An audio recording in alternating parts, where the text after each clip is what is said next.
তোরা কি জানিস একটা দেশ আছে যেখানকার লোকজন পৃথিবীর 1/5, একটা দেশ যেখানে রোবট মানুষকে চা এনে দেয় আর ব্যাঙ সাপ বিছে দিয়ে রান্না হয় সুস্বাদু খাবার। বলতেছি সেই বিখ্যাত আর রহস্যভরা দেশ চীনের কথা। তো হ্যালো বন্ধুরা, আমি হৃদয় এবং তোমরা দেখছো ফিল্ম ফ্যাক্ট বাংলা। আজকে খুলে ফেলবো চীনের এমন সব রহস্য আর মজার তথ্য যেগুলো শুনে তুই বলবি এটি কি আসলেই সম্ভব। চল তাহলে এবার ঘুরে আসা যাক রোলার কোস্টারে করে চায়না থেকে। তো চীনের লোক সংখ্যা কত জানোস? প্রায় 140 কোটির বেশি, মানে পৃথিবীর প্রতি 5 জনে একজন চাইনিজ। তোর পাশের রিক্সাওয়ালা থেকে শুরু করে নাসার বিজ্ঞানী, যে কোনো জায়গায় চাইনিজ পাবি। এই দেশে প্রতিদিন কেউ না কেউ জন্মায় যেন একটা নতুন শহর তৈরি হচ্ছে। কথাটা কিন্তু একেবারেই মিথ্যে নয়, কারণ আমিও প্রায় সময় আমার আশেপাশে অনেক চাইনিজ লোকদের দেখে থাকি। আর চীন মানেই প্রযুক্তির রাজ্য। এদের রাস্তাঘাটে রোবট পুলিশ হাঁটে, ড্রোন ওড়ে, ফেস রিকগনিশন ক্যামেরা তো আছেই। একটু চিন্তা কর, রেস্টুরেন্টে ঢুকলি খাবার খাওয়ার জন্য, সেখানে কোনো ওয়েটার নাই, এক রোবট সামনে এসে বলল নি হাও, তোমার খাবার প্রস্তুত। ব্যাপারটা কত ক্রেজি, তাই না? আসলে চীনের মানুষেরা পৃথিবীর অন্যান্য দেশের তুলনায় অনেকাংশে এগিয়ে, কারণ চীনের মানুষেরা অ্যাটলিস্ট তোদের মতো সারা জীবন প্রেম ধান্দা নিয়ে পড়ে থাকে না। কিন্তু ভাই, চীনের স্কুল লাইফ কিন্তু মজা না। এখানকার বাচ্চারা সকাল 7টা থেকে রাত 9টা পর্যন্ত স্কুলে পড়ে। রিডিং, রাইটিং, কোডিং, ইংরেজি, বিজ্ঞান সব কিছুর চাপে বাচ্চারা এক একটা ওয়ার্কিং ক্যালকুলেটর। আর তাদের হোমওয়ার্ক শুনলে মাথা ঘুরে যাবে। সেই জায়গায় হোমওয়ার্ক না করার জন্য স্কুল লাইফে কতই না স্যারদের হাতে মার খেলাম। আর যদি আমি চায়নাতে জন্ম নিতাম তাহলে হয়তো আমার অত্যাচারে স্যাররাই নিজেদের স্কুল প্রতিষ্ঠান বন্ধ করে ফেলতো।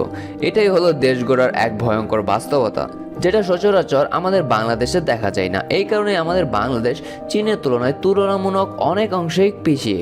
এবং তোরা কি জানিস, চীনের সেনাবাহিনী অর্থাৎ পিপলস লিবারেশন আর্মি, এটা বিশ্বের সবচেয়ে বড় অ্যাক্টিভ আর্মি। প্রায় 20 লাখ সৈন্য, হাজার হাজার ট্যাঙ্ক, হেলিকপ্টার, জাহাজ আর হাইপারসনিক মিসাইল পর্যন্ত আছে। চীন বলে তুমি আঘাত করলে আমরা উত্তর দিব সাইবার অ্যাটাকে।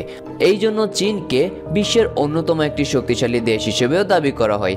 এবং বিশ্বের অন্যান্য শক্তিশালী দেশগুলো যেমন রাশিয়া, আমেরিকা, তারাও চীনের সাথে ফাইট করতে ভয় পায়, কারণ তারা খুব ভালো করে জানে তারা যদি চীনকে একটা গুঁতা দিতে পারে তাহলে চীন তাদের অর্ধেক দেশকে এক গুতায় ধ্বংস করে ফেলবে। একটু ভেবে দেখ তো, টেকনোলজি আর আর্মি দুটাই একসাথে। ব্যাপারটা এরকম হলো যে তোর কোনো বন্ধু অনেক রিচ পরিবার থেকে বিলং করে, তখন কিন্তু তোর তাকে একটু রেসপেক্ট দিয়ে চলতে হবে। যে কারণে বিশ্বের অন্যান্য দেশগুলো চীনকে মোটামুটি রেসপেক্ট দিয়েই কথা বলে। তবে চীনে কিন্তু তোর গুগল, ইউটিউব, ফেসবুক, হোয়াটসঅ্যাপ কিছুই চলবে না। কারণ কি? কারণ এই দেশে আছে গ্রেট ফায়ারওয়াল অফ চায়না, এমন একটা সেন্সরশিপ যেটা চাইলে তোর ফোনে তোর গতিবিধি ট্র্যাক করে। তারা নিজেরাই বানায় উইচ্যাট, ভাইডু, ডোউইন, টিকটকের চাইনিজ ভার্সন। মানে চীন বলে আমরা বানাবো, আমরাই ব্যবহার করব। আর বাংলাদেশের মানুষদের কথা তো বাদই দিলাম, ফরেনার কোনো একটা অ্যাপ আসলেই তাদের মাথা একেবারে নষ্ট হয়ে যায়, কবে সেটা ইউজ করে বিল্লা বানাবে। এবার আসি চীনের অদ্ভুত খাবারে। তুই কি ব্যাঙ, সাপ, বিছে এসব খেয়েছিস কখনো? আমার মনে হয় না। তাহলে চীনে গেলে সাবধানে থাকিস। ওদের রাস্তায় রাসায়নিক স্পাইস দিয়ে ভাজা বিছে, ঝাল সাপের রান্না করা স্যুপ পুরাই আইটেম। ওদের ফুড ফেস্টিভ্যাল মানে পোকামাকড় আর বিছে, যেগুলো তোর আর আমার রুচিতে কখনোই ধরবে না। তাই তোর যদি চীনে যাওয়ার কোনো রকমের ইচ্ছে থেকে থাকে তাহলে অবশ্যই বাংলাদেশ থেকে সাপ, বিছে এবং পোকামাকড় খাওয়া শিখে যাস। আচ্ছা যাই হোক, চীনের গ্রেট ওয়াল চিনিস তো? 21,000 কিলোমিটার লম্বা, মানে এক প্রান্ত থেকে আরেক প্রান্তে পায়ে হেঁটে গেলে হাঁটতে হাঁটতে বুড়ো হবি। অনেকে বলে চাঁদ থেকেও দেখা যায়, কিন্তু ভাই এটা একটা মিথ। চাঁদ থেকে দেখা যায় না ঠিকই, কিন্তু এটা পৃথিবীর সবচেয়ে লম্বা নির্মাণ। আর চীনের ট্রেন, ভাই ওরা বুলেট ট্রেন বানায় যেটা ঘন্টায় 430 কিলোমিটার স্পিডে ছুটে চলে। যেই ঢাকা থেকে চট্টগ্রাম যেতে আমাদের সময় লাগে মিনিমাম 6 থেকে 7 ঘন্টা, সেই ঢাকা থেকে চট্টগ্রাম যেতে এই বুলেট ট্রেন সময় নেয় মাত্র 1 ঘন্টা। তারা চায় মানুষ যেন গরুর গাড়ি ছেড়ে রকেটে বসে।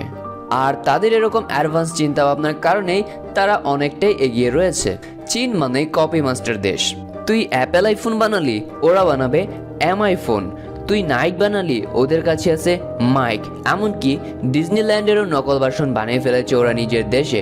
কপি করতে ওরা এতটাই এক্সপার্ট, চোখের সামনে কিছু দেখলে তারা চাইনিজ ভার্সন রেডি। অর্থাৎ তোর গার্লফ্রেন্ডকে দেখেও যদি তাদের পছন্দ হয়ে যায় তাহলে সেটারও কিন্তু একটা কপি বানিয়ে ফেলবে। তাই গার্লফ্রেন্ডকে নিয়ে চায়নার রাস্তা দিয়ে ঘোরাফেরা করার সময় একটু সাবধানে ঘোরাফেরা করিস ভাই।